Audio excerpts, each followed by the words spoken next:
Hey, you. Yeah, you. If what you see here is helpful, intriguing, or entertaining, like us, share with your friends, and subscribe to get the latest content. And leave a comment below to let us know what you want to see next.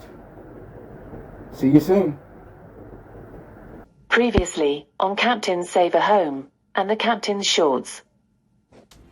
The previous crew decided to abort the mission. Now I need you to help me out. We noticed a slight curve to the crown molding due to the new wall not being straight. In some cases the process lacks the quality required. They neglected to use drywall shims before installing. Unfortunately, there is no quick way to correct the issue. What they could have done is just cut a wider strip instead of making it so complicated.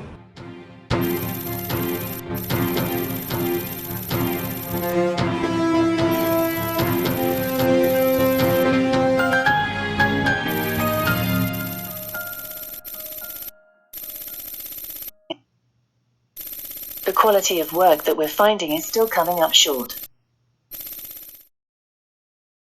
We need to bring some stability to this area here. And then, of course, we can continue to tape and mud. Before we start taping, we're going to check on all the screws, make sure all the screws are where they need to be.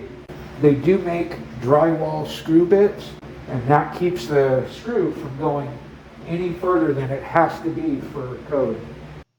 When taping, topping, and dotting the screws, there only needs to be a thin coat applied. Any excess joint compound will need to be sanded. In this case, applying another coat, after the first coat dries, will be preferred over trying to sand down excessive amounts of material. Apparently, when this piece of drywall was installed, there's a little chunk of drywall in there, which is causing an issue. It also that all will be corrected. When we removed the drywall from the pillar location, we also found an issue with the pillar. The framing was not lined up properly and is in need of correction.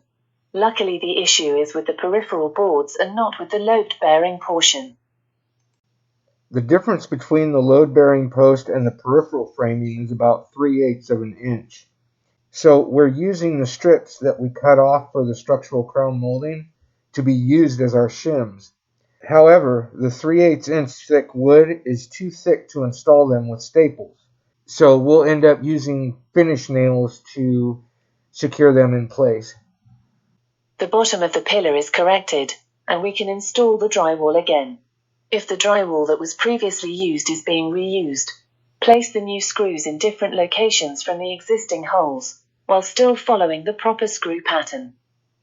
At least now we can take the seams and get ready to put the corner bead in.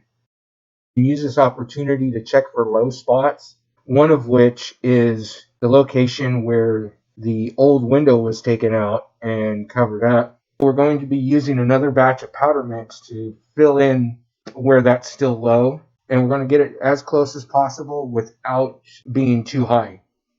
That can easily be achieved by using a straight edge to drag across the surface while it is still wet. This will remove any excess material and will help identify any remaining low spots. And even though we're using the Easy Sand powder mix, the thicker you apply it, the longer it's going to take to dry.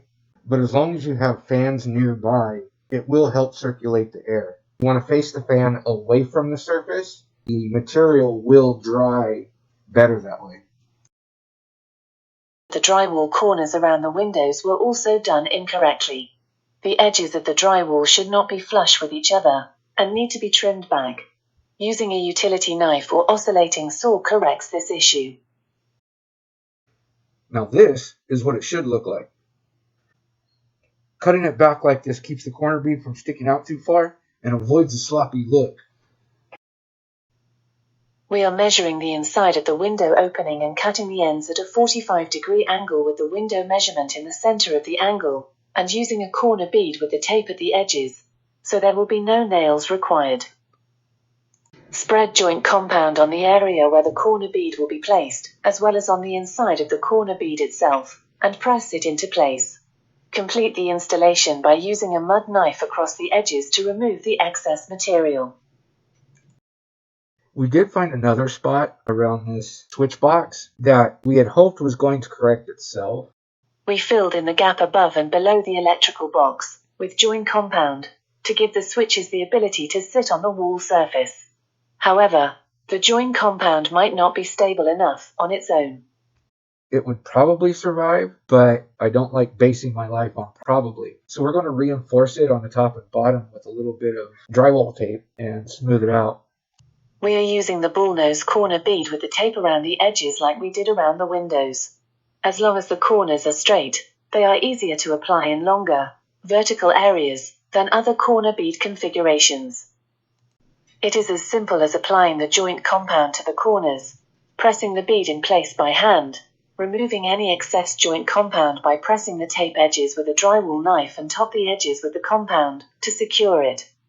The taping, dotting the screws, and corner bead should be left to dry before continuing on to the next step.